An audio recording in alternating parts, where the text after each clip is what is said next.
Assalomu alaykum, hurmatli kuzatuvchilar. Bugun bizning Sihat klinikamizda navbatdagi operatsiya. Bu operatsiyamiz qizil o'ngash teshigini churrasi bilan operatsiya bo'lyapti. Nissan bo'yicha fundoplikatsiya operatsiyasi. Bemor Ismoilov Qirg'iziston Respublikasidan kelgan, bir necha yildan beri doimiy zarda bo'lish shikoyati bilan yurgan.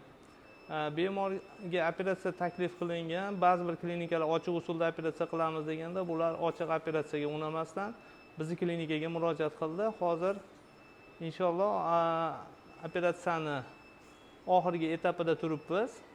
Oxirgi etaplarida operatsiyani to'liq laparoskopik usulda bajardik va operatsiyani tugatyapmiz. Sizlarda ham shikoyatlar bo'lsa, doimiy zarda bo'lsa, shunaqa shikoyatlar bilan bemorlar bo'lsa, bizga murojaat qilinglar, tekshiramiz, ko'ramiz. Agarda konservativ davolashdan natija olmagan bo'lsalar, biz operativ davo bilan bu narsalarni bartaraf qilamiz.